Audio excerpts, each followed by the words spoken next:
You feel like people have come in here to try to push a narrative? Yeah. Did you sniff it out? Yeah. They do the circuit. They go on every podcast, right? They'll text you like, oh, I said this on your podcast. I said this was going to happen. We should do this again. And it's like, you remember exactly what you said on my podcast? I think the media is over. I do too. I think it will die with the baby boomer generation. Yep. I think it's done. What do you think they do with all the information? Most of it I don't think they do anything with. But, you know, if it turns up that, like, do you think that you're of interest to someone somewhere? Right? I know I am. Of course. So So bad. everything you do is collected, right? There's probably 2 or 3 collections officers that are just dedicated to what you do. Why? Because, man, this sounds weird to say, and these are not my words, but because we have an impact on the consciousness of the U.S. That's dangerous. They want to control the impact. They can't have independent voices controlling the conversation. They've got a lot of them now. You know, I hope that we're past that point of inflection where the independent voices are more powerful. I think they are. I think they are. They definitely are. I get more views on a video than all cable news channels combined. So do you. The number of views that you get is all of cable combined. There's no power there anymore, and they don't like that. But it's not like we wrested it away. It's people just started talking, and Americans just want to listen to different voices. And I think we need more of that on every part of the political spectrum. Yeah, I think the media is over. I do too. I think it will die with the baby boomer generation. Yep. I think it's done. And I see certain people that I think are injected into the YouTube podcast stratosphere that they try to create narratives, but it's tricky. You know, you could have somebody in here, and I think I've had 1 or 2, not realizing it until afterwards, but you know, how it works is... Wait a second. You feel like people have come in here to try to push a narrative? Yeah. Did you sniff it out? Yeah. Like while it was happening, you were like, wait a minute.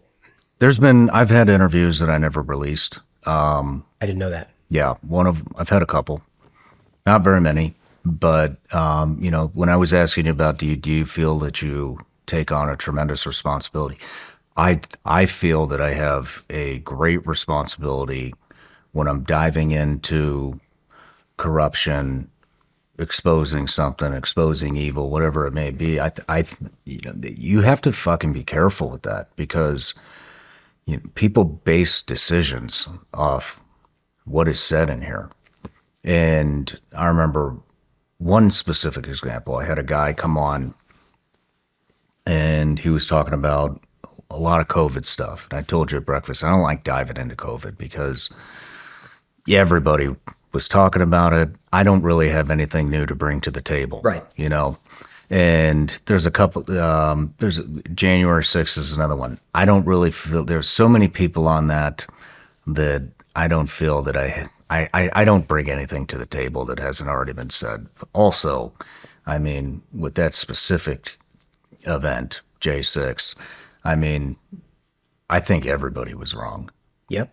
I mean, if you thought it was a great idea, It's not a great idea. to storm the fucking Capitol, I don't even know, you know what I mean? I don't even know where to begin. Like, not a good idea. No. And on the other side, you know, when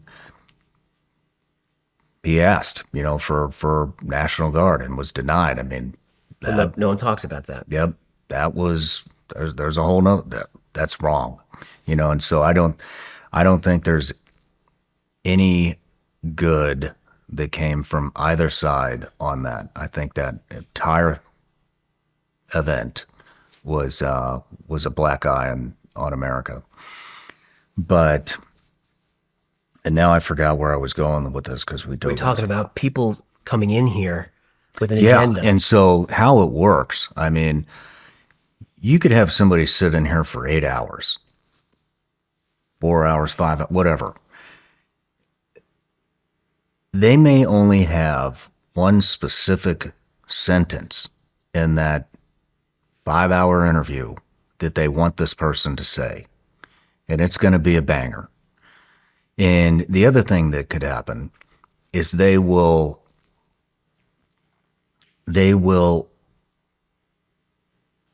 predict information that's going to come out in days, weeks, in a month, in a couple months. And they'll make these predictions about what's going to happen, who did what, done, whatever. And they already know it's not a prediction. Or maybe it didn't happen, but that's what's going to play out in mainstream media. And these people will come in and they will make these predictions.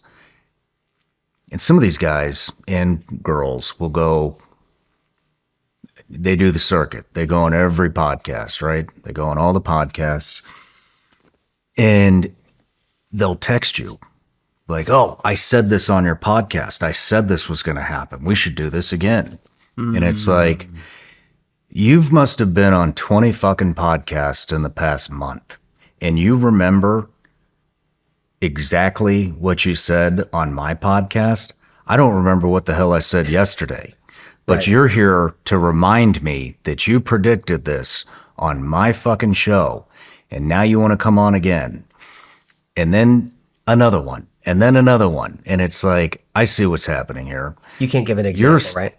What's that? You can't give an example. I don't want to. Fair enough. I don't want to drop names because I can't be certain. Just like you were doing earlier. Not a name, an idea.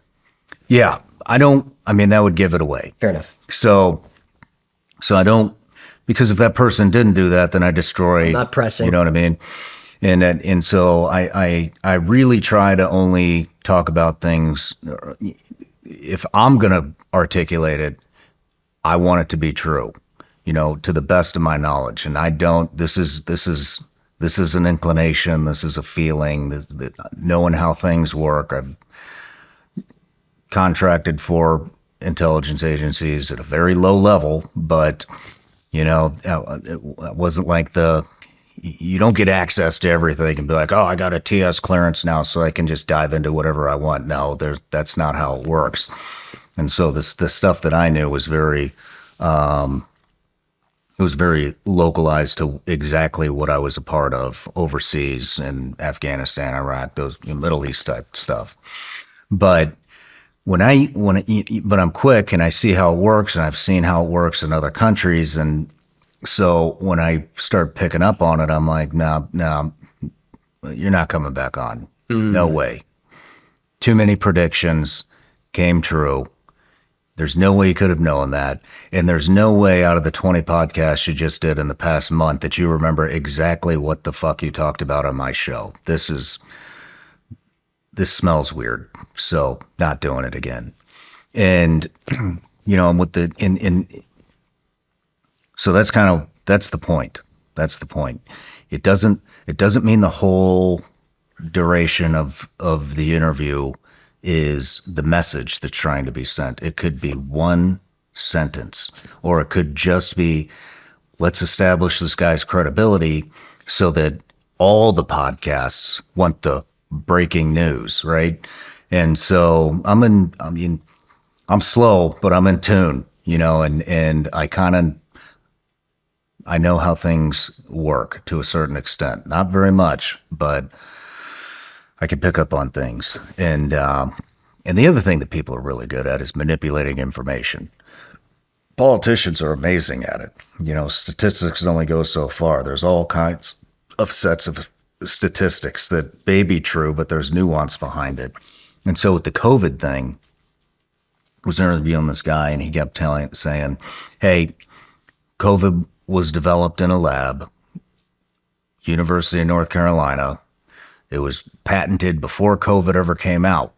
And it was this long interview all about COVID, the vaccine, da da da da da da da, and I took the vaccine. I didn't want to take the vaccine, but my son was being born right at that time period, and I was like, well, I've done a lot of drugs in my life.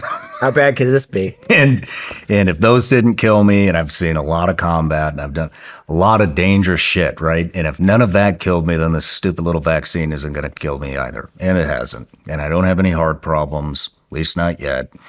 I don't have any of the weird, I don't have any of this, the whatever. So anyways, this guy was going on about the COVID vaccine, how it was developed, University of North Carolina had a play in it, and that it was patented pre-COVID.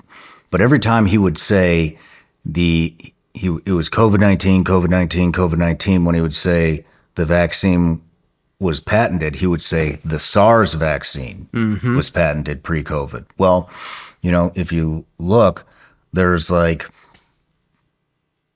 100 strands of COVID. Yep. That have been around for a long time. Coronavirus is a lot of things. Yep.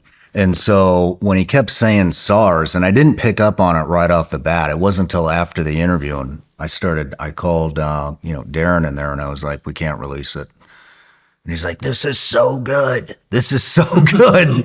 It's so corrupt. And I'm like, he kept saying the SARS vaccine. Why didn't he say the COVID-19 vaccine? Because he's not technically lying. Right. I'm sure there were a lot of SARS vaccines that were patented pre-COVID, but he never did say that the COVID-19 vaccine was patented pre-COVID. He would switch it to SARS. It's very so sad. I wouldn't release it because, while I'm not anti-vax, I don't like the COVID vax. Took it because I wanted to see my son born. And I was worried that the hospital was going to come out with some, some weird rule that you had to show your vaccine card or something. And the doctor was pushing it too. But so I took it, and because I was like, I'm not missing that for anything. I don't care. But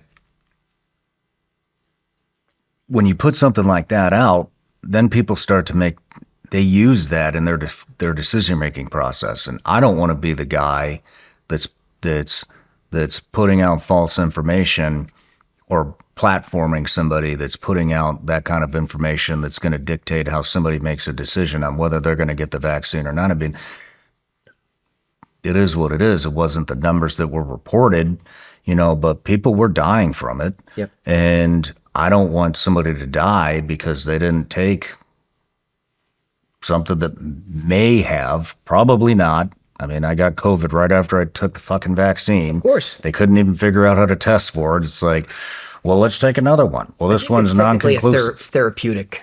But I wouldn't put it out because I was like, I can't have people making decisions off something that I'm not certain about. I mean, we talk about aliens, we talk about conspiracies, but that's fun shit to think about. Doesn't really matter, okay, so if it is true, it's not going to affect your decision-making process throughout the day. You're not going to make life-changing decisions based off of whether there is aliens or there isn't aliens, or they remote viewed alien bases in fucking Alaskan mountains, or if there's aliens on the moon. Like, cool, if they're there, they're there, and if they're not, they're not. Doesn't really, it might affect me, but there's no decision that I can make that's going to change the outcome of that. No matter where you're watching Shawn Ryan Show from, if you get anything out of this, please like, comment, subscribe, and most importantly, share this everywhere you possibly can. And if you're feeling extra generous, please leave us a review on Apple and Spotify podcasts.